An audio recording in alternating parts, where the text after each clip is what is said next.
Lepas tanya Tok Guru dia ni, hukum jual CD cetak rokok kan. Ambil orang-orang buat, lepas tu saling jual cetak rokok.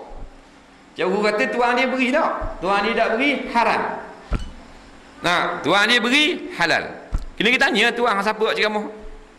Kita sokong Islam, marah ke orang BN pasal apa? Melakukan kezaliman.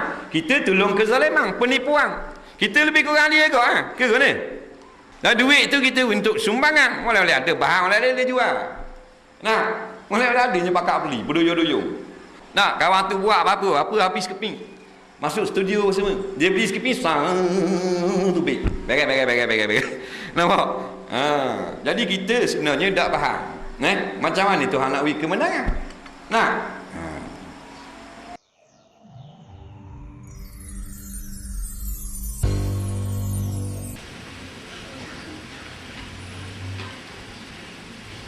Saya ada masalah lama yang menghantui saya.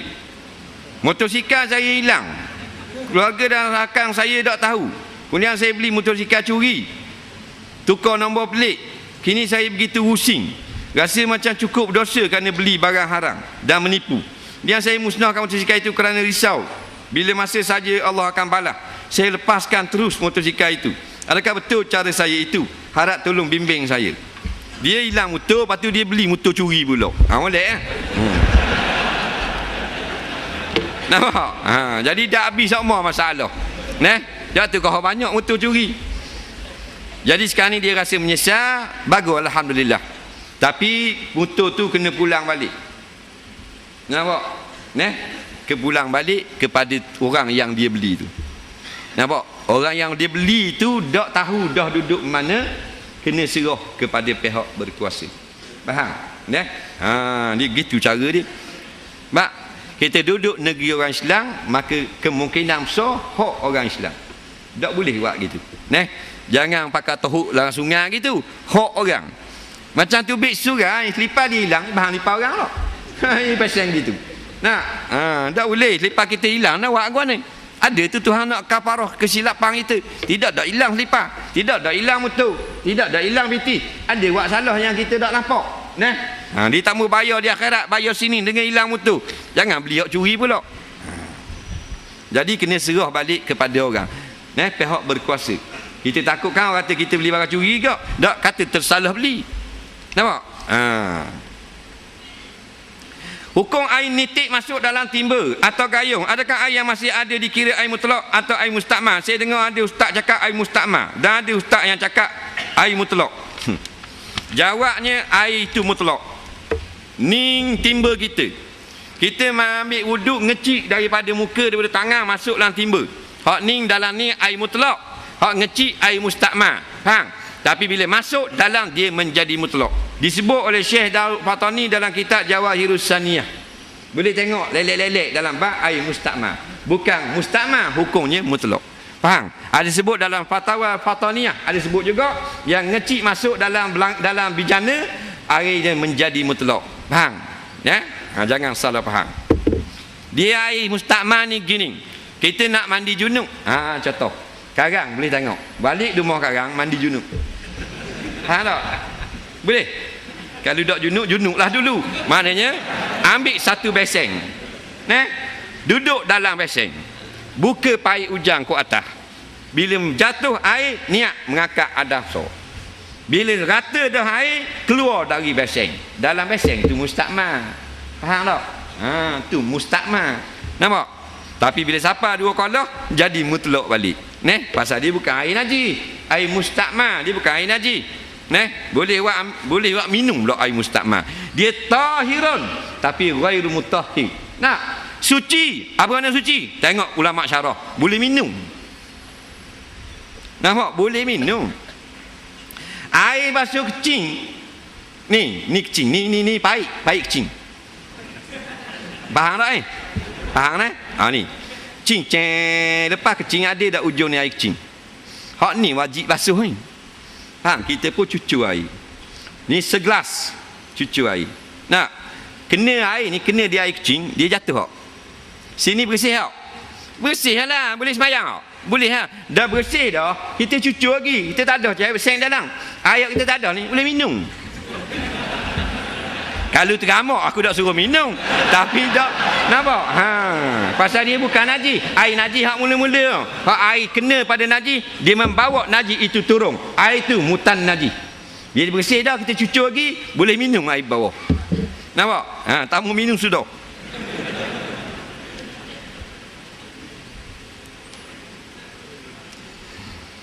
Bila mendengar seruan jihad, maka hendaklah menyahut seruan itu. Soalannya bagaimana jika ibu kita menghalang kita daripada berjihad? Ada berlaku di zaman Nabi SAW, seorang ibu yang tidak membenarkan anaknya keluar berjihad, dan Nabi membenarkan laki-laki itu duduk untuk menjaga ibu dia. Itulah. Dan ibu dia memang bukan tak suruh berjihad. Ibu dia tu orang duduk seorang, tak ada orang nak batu. Batu Nabi benar. Tapi kalau ibu tu memang anti jihad, dah benar pergi berjihad, maka waktu lain hukum pula. Ibu tu senang lenang dah, tapi marah kalau anak-anak bersama mujahidin, hak tu lain. Kita tak boleh taat, kerana berjihad ini adalah satu kewajipan. Dan dia suruh kita tidak berjihad bukan nak minta tolong, kerana dia tak mau tengok kita menolong orang-orang Islam yang berjihad. Hak tu tak perlu taat tu. Kena tengok-tengok basi. Ada kalanya kita kena duduk, kena taat, ada kalanya tidak. Soalan seterusnya,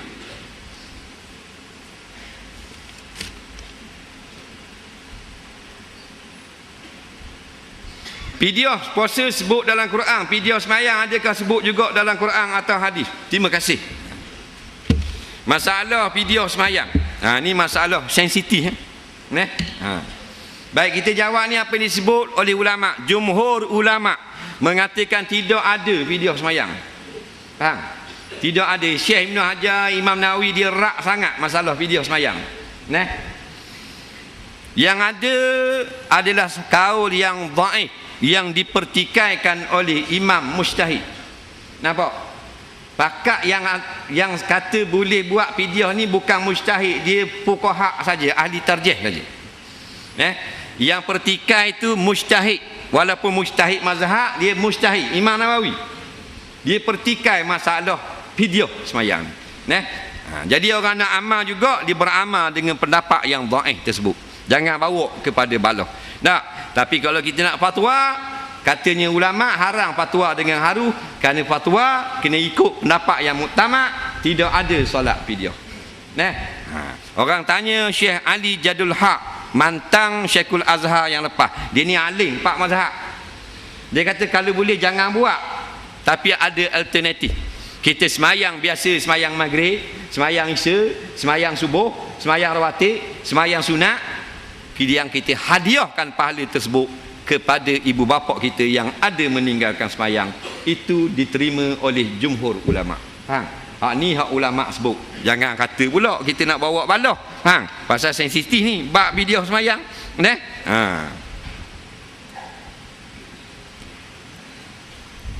Soalan seterusnya.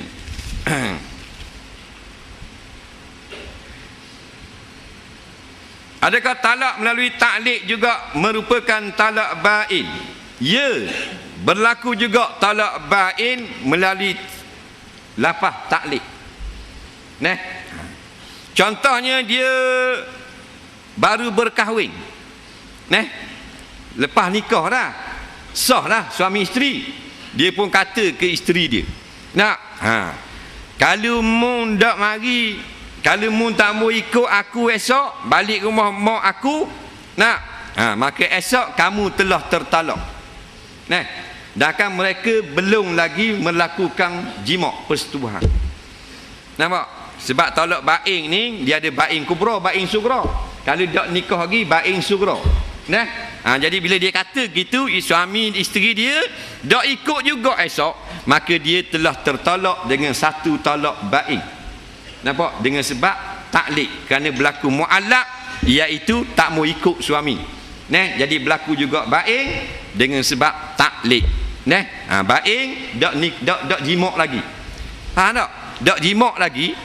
Cerai dah. Ada tak? Duduk atas pelamin balah dah. Orang tengah kipas duduk nikah, duduk sanding balah, berebut si kunyi. Lalah tu lagi aku tu cerai mu satu talak. Jima' lagi. Tak lagi tak? Dah jatuh talak kata itu. Jatuh tu panggil bain, tak boleh rajak.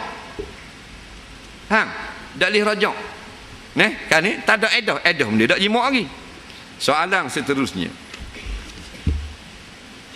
Hukum melewatkan mandi junub seperti makan nasi dulu atau buat kerja dulu. Jawabnya, tidak wajib melakukan mandi junub dengan segera selepas kita berhadas junub. Wajib itu apabila kita nak melakukan suatu ibadat yang perlu kepada mandi, seperti semayang. Katakan kita junub pukul 8 pagi, tak ada kerja, tak bila junub. Faham? Jadi Zuhur nak semayang pukul 1. Pukul 1 karang wajib mandi. Faham lagi? Kalau mandi selalu sunat. Nampak? Cuma kalau kita tidur malam kok, kita jimat, kita junub, biasa orang mandi esok tak? Kita ambil uduk dulu untuk tidur. Kerana makruh tidur dalam tak ada uduk, sedangkan kita ada hadas besar. Faham? Ambil uduk dulu. Tapi kalau kita mandi selalu, hukumnya sunat dan afdal. Nabi pernah junub pada malam, tetapi mandi pada siang esok setelah masuk waktu subuh. Seperti yang kita tahu, isteri berdosa besar menyakiti hati suami. Mana pula hukum suami suka menyakiti hati isteri, seperti merendahkan maruah isteri, tidak bersyukur. Beruntunglah bagi isteri yang mendapat suami yang baik. Dia kata kalau isteri kata ke suami udah berdosa, dan kalau suami pula berdosa juga nah. Tak susah hak tu. Cuma tak ada istilah suami derhaka isteri. Tu tak ada istilah. Isteri yang kata udah maki hamun ke kata tak kepada suami, menyakiti hati suami, hukumnya derhaka kepada suami dan berdosa. Faham? Suami pula kata udah-udahnya carut maki hamun ke bini, orang tak panggil derhaka, dia panggil derhaka kepada Allah, berdosa kerana melapahkan benda yang tidak patut, yang diharamkan kepada isterinya sendiri. Jadi orang puang tak susah. Suami yang buat benda yang tak baik pada isteri, dia tanda oleh malaikat dosanya di sisi Allah. Jangan kata bila suami kita qawwamuna 'alan nisa, kita bebas nak buat atas bini kita. Ada orang tukang kira.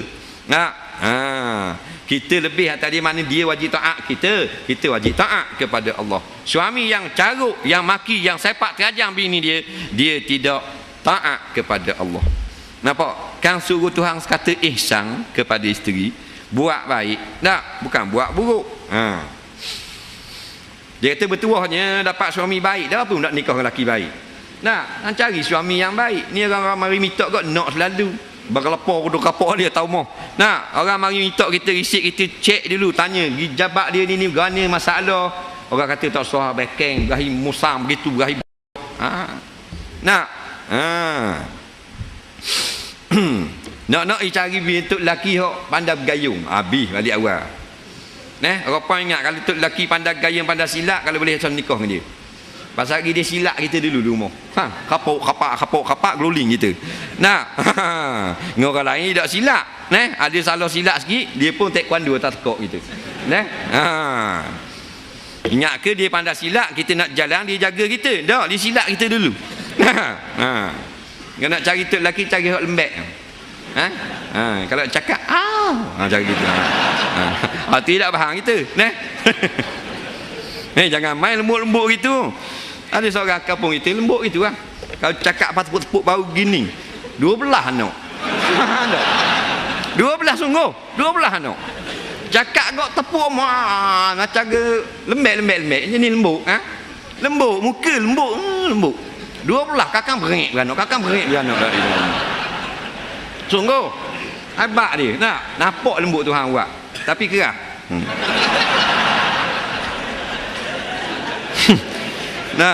Ini tengok pada janggut serung ni sama lagi dengan pusat. 2 anak lah orang catong. Misal ke ulu golok tu ngasuh ni. Nampak macam waktu ngasuh misal. Dok tu biar anak sekarang.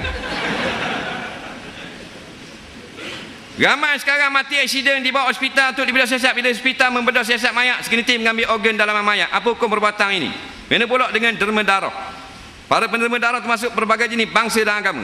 Jika ada penderma yang selain agama Islam, apa hukum sakit Islam menerima darah mereka? Hukum cabut ubang yang sikit.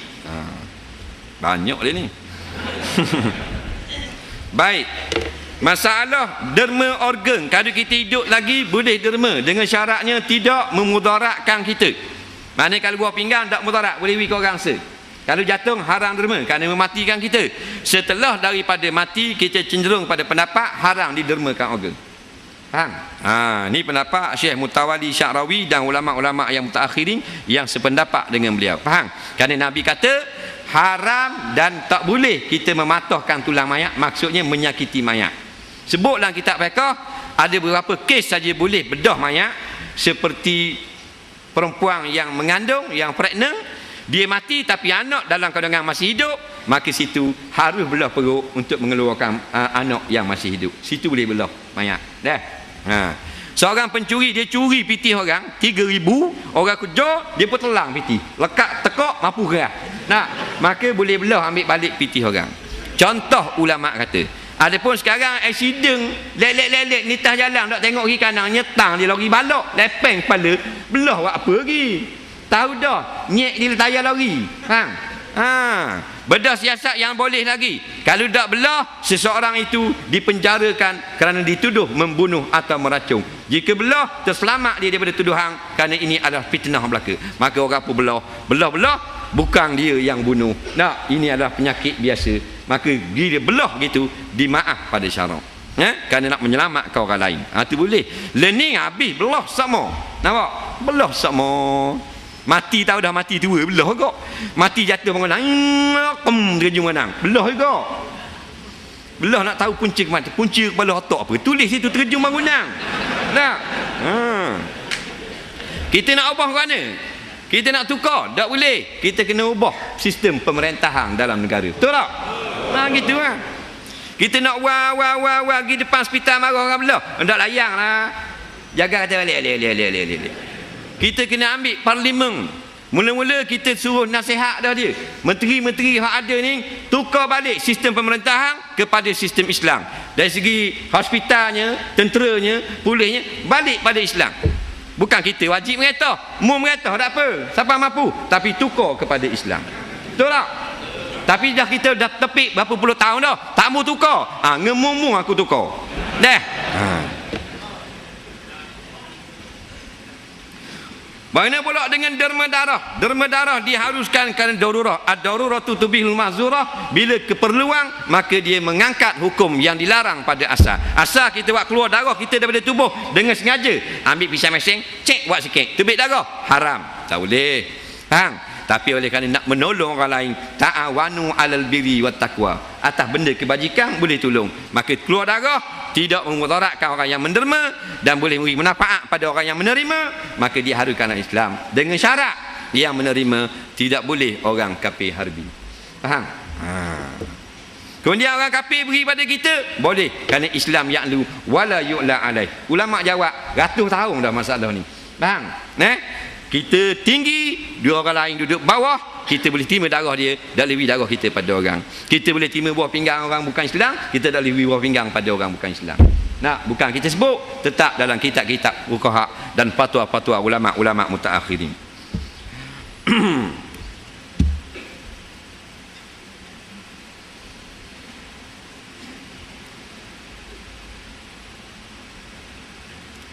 Pendapat ulama moden sekarang menegaskan Allah duduk bersila di arah, sedangkan arah itu makhluk. Dan sebelum cipta Tuhan duduk di mana? Adakah menyambut Maulidur Rasul itu bid'ah dalalah? Jawabnya, jangan kata Allah tu duduk di atas arah, maknanya arah bawah Tuhan naik duduk atas. Jadi dalam masalah Ar-Rahmanu 'ala arsyistawa dengan molek dia penjelasan. Sama ada ulama moden, ulama tak moden. Tanya molek, adakah makna Tuhan naik duduk di atas, arah bawah Tuhan naik duduk ke atas? Ke makna mu kata ni Tuhan yang bernama Rahman duduk di atas arah. Kalau begitu saja tak panggil lagi Tuhan duduk di atas. Faham? Kerana itu hanya terjemahan daripada Ar-Rahmanu 'ala arsy istawa. Tuhan yang bernama Rahman atas arah itu istawa, makna duduk. Belum lagi tafsir. Nampak? Boleh kita kata gitu dengan kita serahkan maknanya Allahu a'lamu bi muradihi bi haqiqati muradihi. Allah lebih mengetahui makna hakikat yang sebenar. Yang kata kita ni menjisingkan Allah, kalau ulama tu kata gini, Allah duduk ke atas arah, arah duduk bawah. Faham? Allah atas pada arah. Arah duduk bawah Allah. Tu baru betul orang ni mengatakan Tuhan berjising kerana boleh naik turun duduk datang. Tapi jangan kita katakan ulama moden kata gitu. Kerana ada ulama moden di zaman sekarang, mereka tidak pun mengatakan Allah itu bertempat, bahkan Allah maha suci daripada atas, bawah, kiri, kanan, depan dan belakang. Seperti ulama-ulama yang ramai sekarang ini di Mesir, di Jordan, di Syria, ulama moden, nampak? Tapi mereka tak kata pun gitu. Jangan kita nisbahkan dengan ulama moden. Jangan kata moden sesat, hak dulu molek, hak dulu pun ada sesat. Moden atau dulu, hak mana salah, hak itulah yang kita tak mau ikut. Faham? Kita kadang-kadang silap tunjuk buku ulama-ulama, kalangan ulama baru, dia pakai ulama baru. Hak inilah yang memundurkan pengetahuan kita. Dan kan ramai mana ulama yang masih hidup sekarang, fikrah mereka itu nak cukup cinta kepada ulama-ulama mutaqaddimun, nak cukup kasih kepada ulama-ulama zaman salafus soleh. Jadi tengok dulu apa makna hak dia kata. Kalau dia kata Tuhan mari duduk di atas arah, tak arah duduk bawah, mari duduk tengok atas tu. Kalau tafsir gitu, baru kita tanya dia balik. Mu tanya, jangan tanya aku, tanya dia. Dah sebelum arah Tuhan duduk di mana? Faham? Menyambut bid'ah, menyambut Maulid Rasul itu bid'ah dalalah. Ini masalah khilafiah. Jadi ada ulama mengatakan tidak harus menyambut Maulid Rasul, ada ulama yang mengatakan harus dan sunat menyambut Maulid Rasul. Jadi titik tolak dia ada perbalahan pendapat itu, kerana ada ulama yang dia tak ambil pakar. Akan apa benda ni, dalil kita kias sahaja dengan peristiwa menyambut hari-hari besar yang lain. Maka dicipta satu hari besar Maulid Rasul kerana mereka nak hadis. Jadi sepatutnya jangan jadi baloh ni. Jangan jadi baloh. Puak yang tak mau sambut Maulid Rasul, bila ada orang sambut jangan marah. Jangan marah. Macam kita baca kunut. Orang Hambali dah baca kunut, asal marah Kita baca kunut, dia jangan marah. Baru comel. Sebab memang Nabi tak ada sebut pun. Mu sambut dah, maulud aku, mu sambut dah. Tak ada pun. Jadi siapa yang tak mu sambut, tak ada masalah dah. Tapi tak mu sambut, kata ulama, jangan tak mu sambut kerana nak merendahkan martabat Nabi. Tak sambut tu kerana tidak ada dalam mana-mana hadis yang suruh sambut. Cinta tetap kepada Rasulullah. Hak tu baru comel. Jadi ingat benda khilafiah, macam baca kunut, kita baca, jangan marah orang tak baca kunut. Orang baca kunut, jangan marah orang tak baca kunut. Orang tak baca, jangan marah orang baca kunut. Kerana masalah ni ada pertindihan dan perselisihan pendapat di sisi ulama, kerana hadis yang pelbagai dan sanad yang diikhtilafkan ulama pada kuat atau tidaknya. Kalau kita fikirkan terbuka gitu, benda ni jadi benda yang remeh-temeh saja. Nampak? Soalan seterusnya.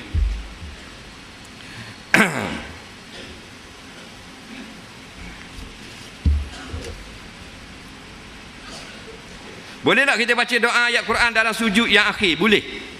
Boleh tak kita berdoa untuk mati di Mekah dan Madinah? Boleh. Cara untuk elokkan was-was, jangan layan.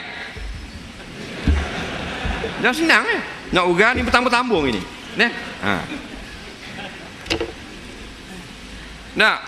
Kita mandi apa semua, setan berkata tak kata tumik belakang kita jangan layan. Layan tu mun jadi was-was. Dia mari sekali lagi tak sungguh ni, bukan gurau, tak kata sungguh, tumik Kalau dia mari kata kita kata gini, hari ni start hari ni aku nak buat tak kata pula. Mun beli apa? Kata gitu, dia pun tak pelik mainang ni. Nampak dia pun lari tu cara dia layang ke dia. Dia suruh tengok tumik, lalah acuh gitu tumik.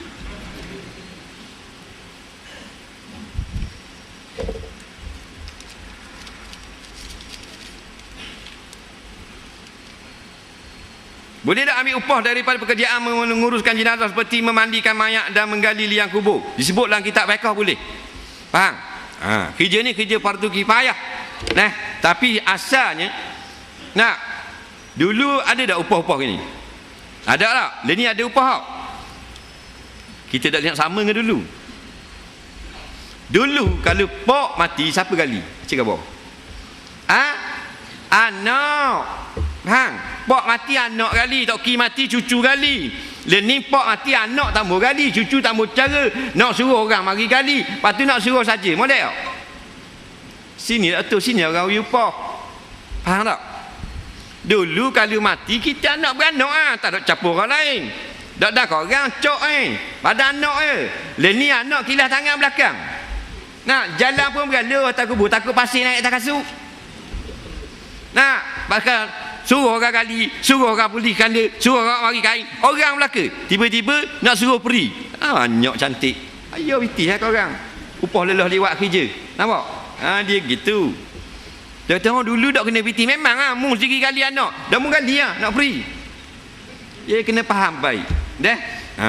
Tapi kalau orang tu tabarruk, dia mari dari jauh kalau. Tak apa, tak payah bayarlah. Tak ada masalah. Tapi dah orang buat kerja. Nak bayarlah dia upah dia lelah dia. Sebab asal bukan tugas dia. Adakah dia tu duduk mana? 3-4 batu dari rumah kampung lain. Adakah pok kita mati dia wajib gali? Tak. Kita wajib gali, kita anak si mati dalam rumah. Dalam rumah tu tak mampu cacat belaka. Rumah sebelah pula keliling. Ni ulama buat tertib dia. Nah, dalam rumah tu tak ada orang boleh gali. Tangan kudung belaka anak. Maka orang rumah sebelah wajib. Tiba-tiba pergi panggil kampung lain, mari gali 3-4 orang. Nah, kita tak mau tinggal kerja, tunggu siap baru nak balik. Upah lah, tu cara dia. Kalau tak kena kau. Hak kena kau. Nah.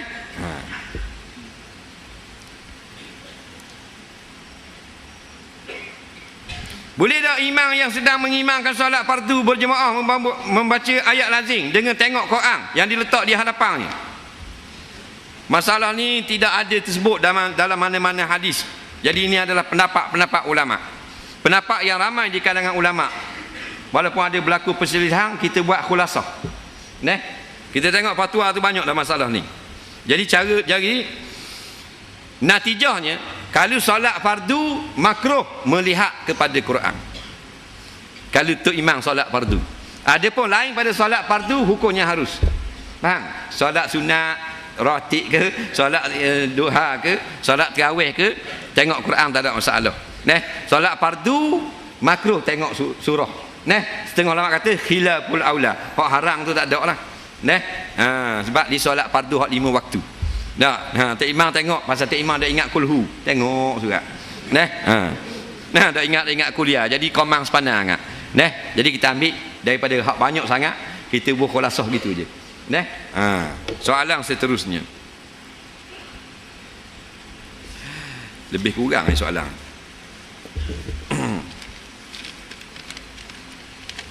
Boleh berhenti pukul 10? Boleh? Boleh tak qada semayang tak ikut tertib waktu? Contohnya solat zuhur qada waktu asar. Boleh. Tak ada masalah. Ada ulama kata wali fasik sah jadi wali, kerana zaman sekarang ramai wali fasik jadi wali. Cuba terang kau sikit. Masalah nikah.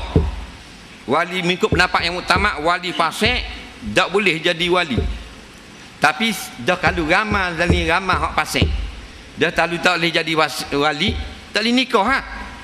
Jawabnya, kalau ayah fasik tak boleh jadi wali, adakah orang lain tak boleh dah?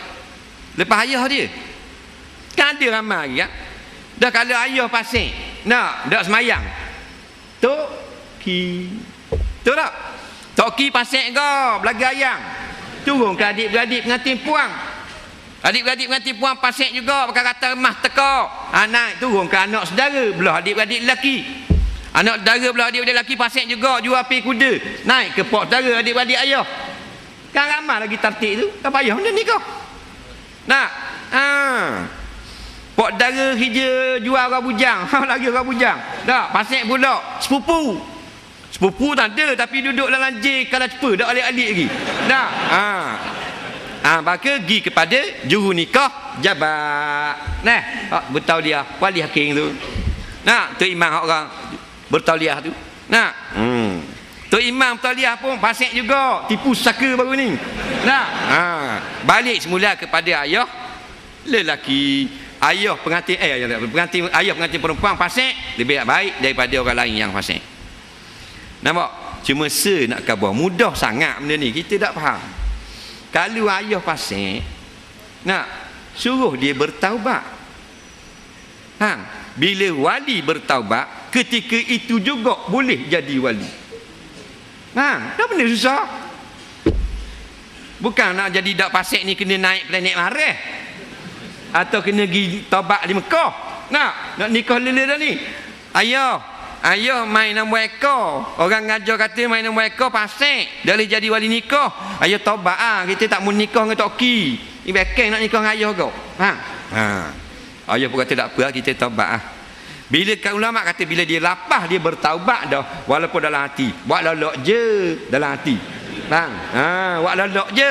Tapi bila lapah sah pada masa itu juga menjadi wali. Kan senang senang je.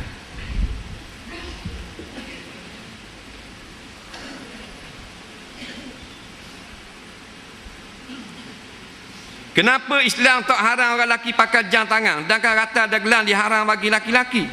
Pulak dah. Dia jam ni alat. Nampak? Gelang perhiasan. Lubsah, pakaian. Jam ni bukan, dia alat saja. Tapi alat ni takkan dia terbang ikut kita, kena ikat. Ada jam orang pakai gantung tekok, ada jam orang pakai sakut di seluar, ada jam pakai buh dalam baju macam kobo, ada jam pakai buh lengang. Ini pakai buh lengang, nak beli buah lain payah, maka orang tak panggil perhiasan, dia panggil, orang tak panggil gelang. Nampak? Ada pun gelang waktu memang perhiasan wanita daripada dulu dah, khususiah untuk nisa, untuk perempuan. Maka masuk dalam hadis kata lubsah, kata zina. Satu riwayat lubsah, satu riwayat zina, makna perhiasan. An-nisa makna khah untuk orang puang. Maka jam tidak diharamkan. Faham? Ada orang yang kata haram pasal dikira gelang. Jauh. Ni alat tak haram. Macam orang lelaki dia pakai cincin mah haram pasal perhiasan. Tapi kalau mata peng dia buat mata mah tak haram pasal mata peng. Mah bukan perhiasan, tu alat. Apa? Kalau pakai mata mah sedap nulis, dia lembut, maka dikira alat, dimaaf pada syarak, tak ada larangan. Dah. Soalan seterusnya kita jawab 3-4 ping ikut 10. Ni ada dalam 60 lagi. Jadi minta maaf lah orang yang tak dang kita jawab. Tak? Kita jawab di Inung pula, Kampung Baung.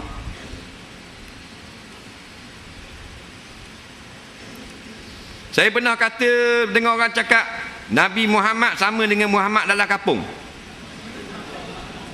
Tolong huraikan. Ada orang kata Nabi Muhammad kita sama dengan Muhammad dalam kampung. Jadi sama kot mana? Dia ada benda sama, ada tak sama. Jadi orang yang berkata tu dia ada khitab, dia cakap pada siapa? Orang yang mendengar khitab percakapan tu dia boleh tahu dah benda maksud dia kata. Ada dah nak memperendahkan Nabi Muhammad atau tidak? Sebab dia ada dua makna kalau kata gitu. Yang pertama makna sama macam manusia biasa. Manusia ada mata, ada tangan, ada hidung. Kalau gitulah tak apa lah kata. Nabi Muhammad macam Muhammad duduk dalam kampung sama je, iaitu orang belaka ada tangan, ada hidung, ada kaki. Satu lagi maknanya Nabi Muhammad sama dengan Muhammad dalam kampung. Maknanya tak ada kelebihan apa-apa, tak ikut tak apa. Hak mana dia maksud? Biasanya hak kedua, nak merendahkan martabat Nabi. Kalau kata gitu batal akidahnya serta-merta. Kerana Nabi bukan manusia biasa, dia hanya manusia tapi luar biasa. Kul innama, katakanlah innama adatu hasring, nak sakat, bukan makna lain dah. Nampak? Ana basyarum, aku manusia tapi bukan regular, bukan biasa, manusia yang luar biasa. Kan dua ayat tu dia khabar, aku manusia tetapi luar biasa. Ana basyarum, aku basyar, manusia. Nampak? Tapi luar biasa. Mana manusia? Hiya ilai, diwahyukan daripada Allah terus kepada aku. Adakah manusia biasa? Ayat tu kata ulama tafsir menyebut Muhammad bukan manusia biasa tetapi pilihan Allah yang sangat luar biasa. Biasa gua ni jalan masa kecil awan ikut. Ada pemimpin ni dalam dunia awan ikut. Cika apa nama benda? Mahatma Gandhi, Ferdinand Markov. Ada tak pemimpin dalam dunia jalan awan ikut dia? Rasulullah sebut dalam kitab-kitab sirah, jalan masa kecil awan ikut. Tu baru pemimpin yang paling hebat, betul tak? Awan ikut kita, anjing kau. Tangan tubik air. Kata Abu Hurairah, katanya Ibnu Mas'ud, kalau ada 1,500 orang boleh minum air, boleh ambil wuduk, boleh mandi junub, keluar kot celah jari Nabi. Uta mari kat Nabi, Assalamualaikum ya Rasulullah. Beri salam, boleh cakap. Bingung sahabat, boleh cakap uta. Pokok mati dah boleh gerak tengok Nabi. Batu beri salam, batu cek beri salam. Nak, dah ada pemimpin atas dunia gitu. Nak, boleh belah bulan. Bulan boleh belah, kita dah cing belah. No, bulan atas langit.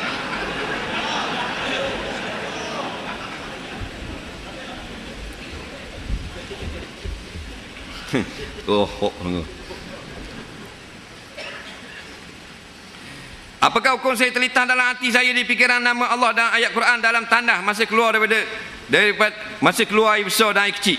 Dia terlintas dalam hati, tidak dilarang. Nak ingat Allah dalam hati, ingatlah walaupun di mana tempat kamu berada. Yang tak boleh kita talafus, kerana tempat tanda-tanda bila kita berlapah la yaliku bihi, tak layak dengan lapah tersebut. Dalam hati tak apa. Soalan seterusnya. Lebih kurang 9:51, 9 minit lagi. Berapa kali kita kena tegur orang buat dosa besar dan kecil tiap hari untuk lepas tanggungjawab dan lepas dihisap di akhirat nanti, seperti orang yang mengupak. Ada orang kuat solat tahajud dan baca Al-Quran, tapi Zuhur dan Asar dia lewat semayang bak tidur sokmo. Macam mana nak tegur ibu bapa marah bila ditegur? Jadi bila ada orang buat dosa, berapa kali kita kena tegur? Tidak ada sebarang hadis atau ayat Quran mengatakan berapa kali kita kena tegur. Nampak? Cuma Allah menyebut dalam Quran, Nabi sebut dalam hadis, iaitu kita sentiasa kena lakukan al-amru bil ma'ruf wan nahyu anil munkar. Faham?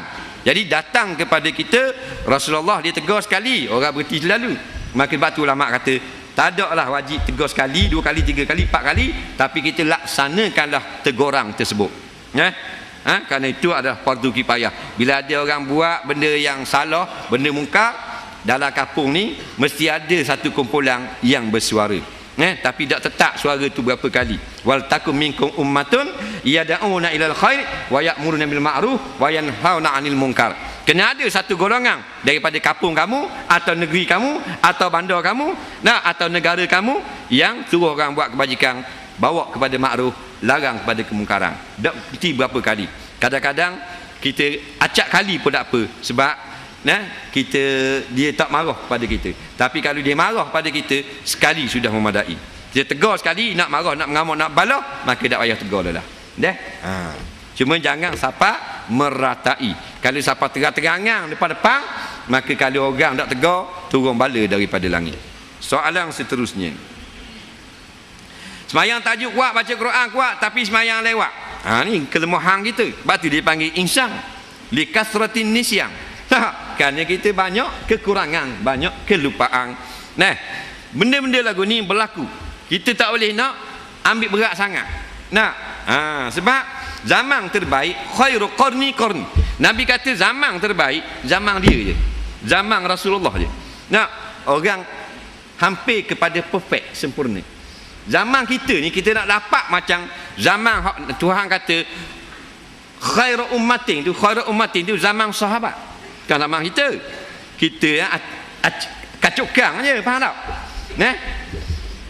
Jadi zaman kita ni kita kena terimalah bahawasanya kita ni banyak kesilapan, banyak ketidaksempurnaan. Kita tak boleh nak ambil kekurangan orang tu, kita nak ketengahkan dalam, nak highlight dalam masyarakat. Cuma kita ambil pengiktibaran, kita baiki. Kalau dia kurang gitu, aku baiki menjadi molek daripada dia. Orang ni berahi apa benda ni, berahi menderma, tapi malah mari sembahyang. Orang ni kuat sembahyang, kedekut baik. Jadi banyak kekurangan. Orang ni berahi puasa sunat, tahajud malah kuat tahajud, malah puasa sunat. Kuat mengaji, maknanya bergaluh pula pitih makan kedarah. Jadi banyaknya orang ni lemah kat ni, molek kat ni, lemah kat ni, molek kat ni. Jadi dalam keadaan sekarang kita nak usaha tu, macam mana nak dapat perfect, kita tak boleh. Cuma kita kalau boleh, kalau kuat tahajud, marilah semayang awal. Gitu saja. Tapi jangan ambil kekurangan orang tu yang menjadi punca atau titik permulaan pecah belah kita di dalam masyarakat. Soalan seterusnya kita ada 6 minit lagi. Mak ayah kita marah kalau kita tegur. Tegur marah. Dan tak rasa tegur. Gana mak. Marah. Ke tegur kan ni? Tegur buat salah. Ingat tegur gitu. Tegur buat salah memang orang tua. Orang tua ni dia pakai buah ni nak makan garang dulu. Dia pakai buah baru garang ni rohok ni. Buah makan garang dulu ni. Jadi kadang-kadang salah orang tua, kadang-kadang salah orang yang menegur. Adab-adab menegur. Ud'u ila sabili rabbika bil hikmah. Ajaklah seseorang itu perbetulkan orang tu dengan cara hikmah. Yang orang tu tak marah. Orang tu tak rasa kecil hati, tak rasa sakit hati. Nak pula kita dengan ibu bapa. Sebab tu adab menegur lain kita dengan kawan, kita dengan anak boleh jerkah, kawan tak boleh jerkah. Kita dengan mak lagi tak boleh bercakap kasar. Kita dengan raja tak boleh jerkah.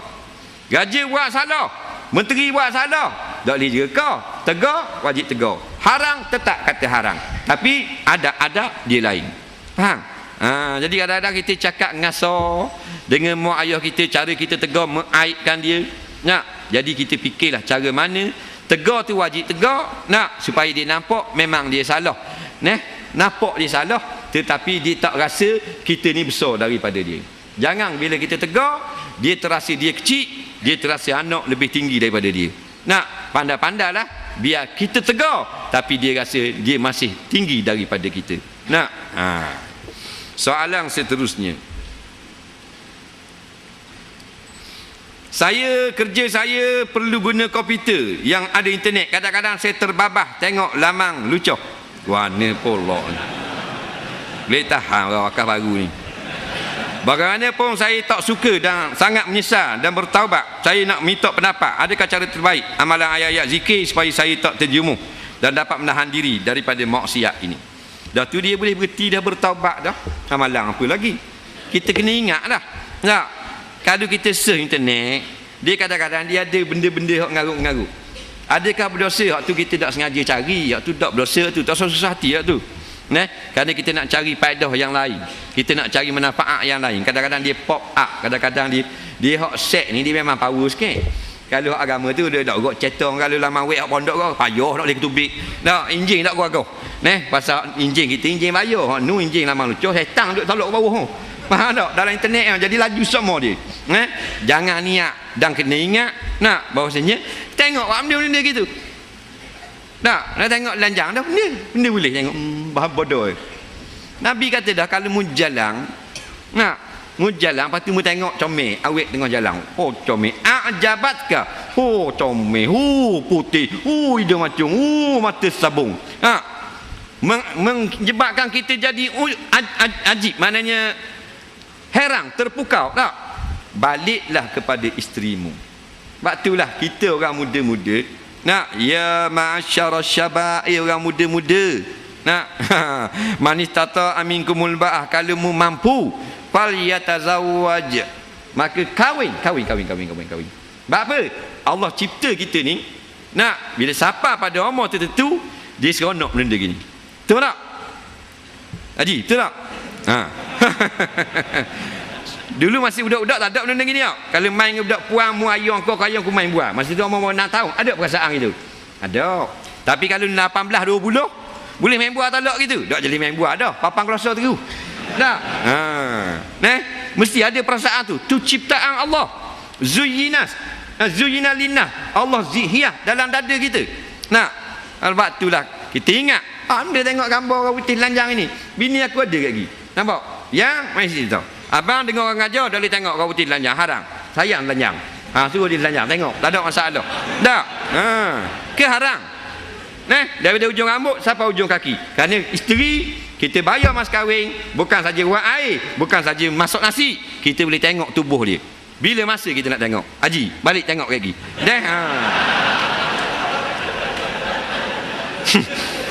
Ada lagi? Ada tak apa? Soalan terakhir pasal 9:59 dah.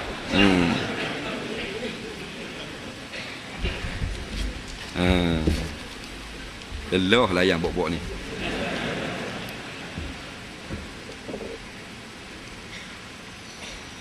Macam mana nak berobat hati yang kadang-kadang mencari salah orang dan nampak salah orang dan bersangka buruk, dikira berdosa besar kecil kita ke dalam hati. Allah sebut dalam Quran, inna ba'da dhanni ismun. Kita ni kadang-kadang suka salah ke orang. Suka betul tak apa. Nak, orang tu peropok, kita pergi suka peropok. Tak apa, memang betul. Nak, tapi suka salah orang baik, suka jahat. Maka setengah daripada yang kamu sangka, ismun, membawa dosa yang akan menjerat kamu sendiri. Man ya'ti rabbahu mujrima fa inna lahu jahannam. Siapa bangun di padang mahsyar menghadap Tuhan membawa dosa, setengah daripada dosa suka buruk orang, fa inna lahu jahannam. Asal fa inna jahannam lahu, tapi takdim muakhar, memang patut dah bayar dengan api neraka jahanam kerana duk suka buruk orang. Sebab tu jangan suka buruk. Ingat, tiap yang kita suka korang ni akan dihitung di akhirat nanti. Bila dihitung, kita tanggung padah. Tak salah. Dan ternyata molek dah hak jahat, baru kita kata jahat. Tengok orang tu duduk cengok biar tu, curi ni, sangat nak curi. Jangan. Kadang-kadang dia tunggu kawan dia, walaupun orang luar. Nak curi, nak kata curi, biar tengok tengah khabat tangga malang, baru kata. Tengah khabat turun kot tikat rumah orang, curi, baru tu. Ni orang duduk bawah rumah orang, duduk tepi tu, ni memang nak curi. Jauh. Ada masalah. Tidak duduk situ. Jadi salah kita duduk suka korang. Jangan. Sebab hati kita ni, ada orang yang masuk neraka dengan sebab hati. Tangan tak, kaki tak, mulut tak, muka comel, dengan sebab hati. Hati duduk berahi menguduh korang, hati berahi pandang rendah kepada orang. Mana? Tengok bukti ada tanda-tanda depan mata, baru kita kata dia melakukan benda yang tidak baik. Kalau kita salah pergi suka buruk orang yang baik, berdosa. Kita salah suka orang yang baik, orang yang buruk baik, tak dosa. Orang jahat, kita salah pergi kata orang baik, tak dosa tu. Hakim tersalah lepaskan penjenayah, tak dosa. Tapi hakim jangan tersalah menghukum orang yang tidak melakukan jenayah. Jadi kita asal duana. Jasa berasa kita ni molek, berasa lebih, berasa apa. Tak ada benda yang lebih. Nak suka buruk kepada orang. Akhirnya kita ini tidak mulia di sisi Allah Subhanahu Taala kerana kita duk suka buruk orang.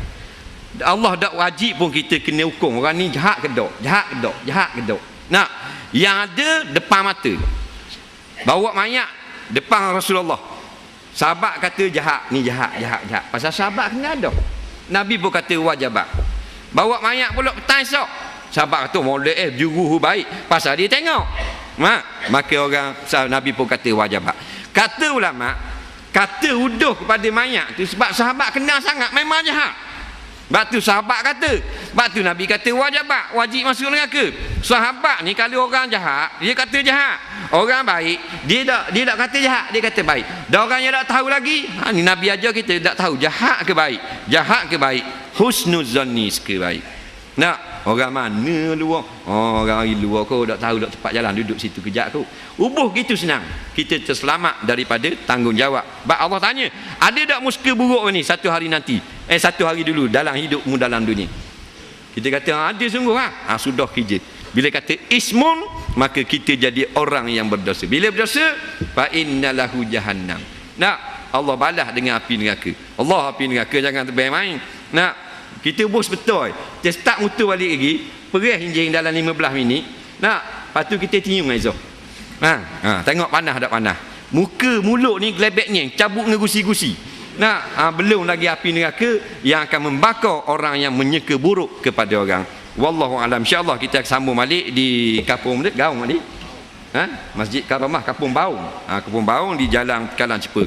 Bismillahirrahmanirrahim. Allahumma fa'na bima 'allamtana wa 'allimna bima yanfa'una. Rabbana zidna 'ilma. Rabbana atina fid dunya hasanah fil akhirati hasanah wa qina azabannar. Wassallallahu sayyidina Muhammadin wa ala alihi wa sahbihi wasallam. Walhamdulillahirabbil alamin. Assalamualaikum warahmatullahi